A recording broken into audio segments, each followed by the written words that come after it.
approach to this conversation. This kind of attitude, American exceptionalism, literally is the same thing.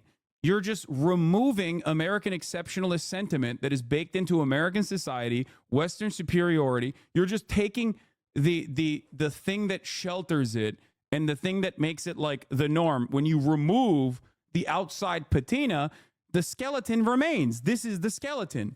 This is the bare bones, okay? This is the bare bones of the argument that like America is the best country on earth. When you remove the outside stuff that makes it, I guess, seemingly more appropriate for liberal consumption, okay, in an otherwise liberal society, this is what you arrive at. I think he popped off on this, not thinking that like this would be, there would be a lot of repercussions for this. And you know what else is disgusting? That people in the West enjoy more privileges and freedom than anywhere else in the world romanticize their behavior or their lifestyle as anything other than barbaric. This is what people think you say about Israel. I know.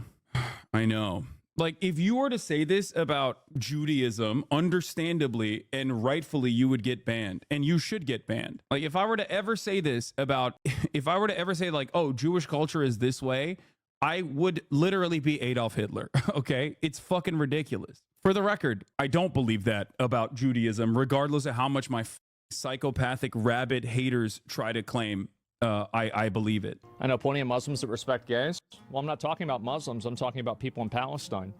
The truth is that that's what they do.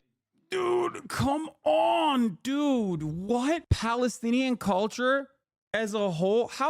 Dude, this is your brain on Reddit. This is your brain on Reddit. If you don't interact with normal people, if you don't talk to people on a daily basis, and the only way that you're getting information from, your only outlet to the outside world is just simply Reddit, you arrive at this conclusion. It's like literally a vector of radicalization against Muslims, Islamophobia, and also specifically Palestinians. That's crazy. It's also additionally ironic when we talk about LGBTQ support, because this community, like his community, hates gay people in representation and in like video games. So what the that's the other part of this that I don't understand. It's like, oh, Western culture is so superior. We love the gays, except I throw a fit every time I see them in my video games. But it's bad when Palestinians, I have imagined an alternative reality when Palestinians also do that. And I hate it when they do that. Okay, Asmongold wants to talk, he said.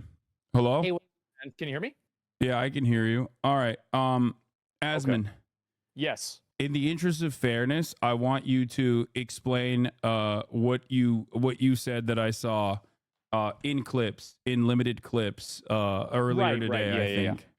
Okay, so basically, I find it to be really problematic that people put like a lot of virtue signaling, and I think it is virtue signaling, for people that are supportive for like trans rights and LGBT rights when they support countries that kill people and prosecute them for being LGBT. I think it's a huge problem, and I don't think you can have both of those things. So when you were saying like Palestinians exhibit inferior culture that's barbaric, you were simply talking about the hypocrisy? Is that what it is? Yeah, pretty much. I do. And somebody in my chat said that you said that I thought Christian theocracy was better. No, I didn't say that. Oh, what a fucking surprise. Okay. Well, here's the thing, right? Yeah, go ahead. I want you to like fully explain, because I want to understand everything that you mean beyond the hypocrisy, because like the hypocrisy version, or the hypocrisy in and of itself, is one thing that we can address. It's a super simple concept. Well, but I think there's there's always a broader point beyond hypocrisy, because online hypocrisy in and of itself, or even the invocation of hypocrisy or perceived hypocrisy, is seemingly a more damaging thing than like actual material harm, right? Oh, this person is hypocritical, and that's like a very common fucking thing. Yeah. I'm sure you experience it on a regular basis as well. It doesn't really matter. Most hypocrisy, I think, is derived from a misunderstanding that is often deliberate. I see it oftentimes with you. You've seen it with me. Everybody has it happen. It's extremely common on the internet. Yeah. It's the Andrew Tate phenomenon, right? Where people don't give a fuck about like what Andrew Tate may have done or may not have done, or all the shit that he has definitely done, right? Right. Yeah. and care more about like, you know, perceived hypocrisy. Mhm. Usually they care more about that than anything else. So I don't Yeah. I really, think I don't there's a Norm necessarily, Macdonald clip about that. It was very good yeah, about Bill Cosby. I don't necessarily care about hypocrisy that much, but in terms of the hypocrisy of the matter, I can explain it to Yeah. you. Sure. Number one, um, so in terms of LGBTQ acceptance, right? Trans acceptance, queer Yeah. acceptance, um, you find that to be in the United States of America, in the wealthiest nation on earth, one of the most prosperous nations on the planet, to be to a certain degree like a fancy thing to advocate for, right? I don't think that you have to be rich to advocate for LGBT acceptance. No, that's not what I'm saying. Okay. What are you saying? Sorry. No.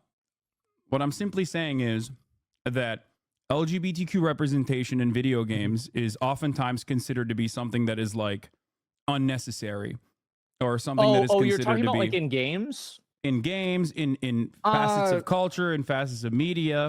yeah, sometimes it happens. It feels like it's inauthentic. Yeah, sure. Okay. Well, in turn, wait, is there a positive example of LGBTQ representation that you can think of in mainstream media in recent years? Sure. Just so Yeah. I understand what the dynamic So is there. did you play Final Fantasy 16? I did not. Oh my god. So they had a character in Final Fantasy 16. His name was Dion. And he was like the prince of an area. He was like the, like person who could like channel Bahamut, right? And he was gay, and it was part of the story. And they actually blocked sale for that game in some places in the Middle East because Square Enix didn't want to censor the game for that reason. And I respected them a lot for that. But that was wait, they refused to block the game? Is that what you're saying?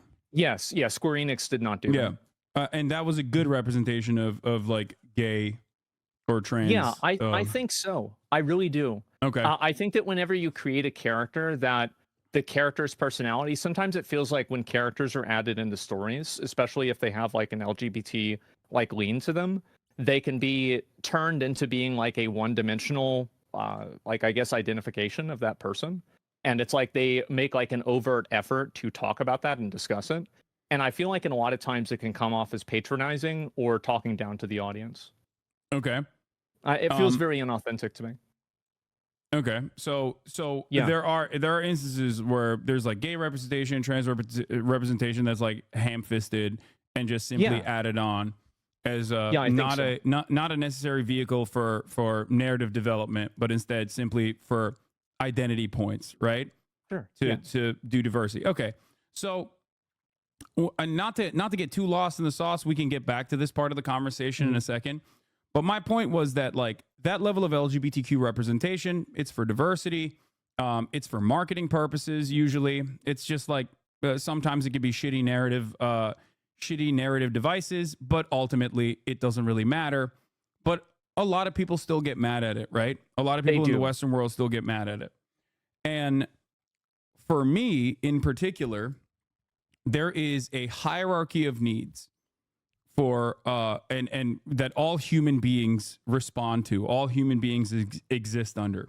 Is this like a Maslow's hierarchy of needs, or is this like something else? Maslow's hierarchy of needs is appropriate, but like there's a higher standard because the Maslow's hierarchy of needs usually is under the confines of like at least a developed country, where a developed country that is not constantly being bombarded or victims of like colonial occupation. My point is that Palestinians are not inherently anti-gay or anti-trans or anything like that. There are gay Palestinians, there are trans Palestinians, both living in Gaza, in historic Palestine, and also certainly outside of Gaza. Well, is it against the law? The problem is there is no time or space or opportunity for them to engage in queer liberation, let alone, advocate for more representation in their artworks, for example, when they're too busy being bombed and destroyed and killed and ethnically displaced for 76 years under an apartheid regime that is a settler colonial occupation. Okay. Real quick. You don't think that I support Israel, do you? I don't, but I think that... No, I don't think you support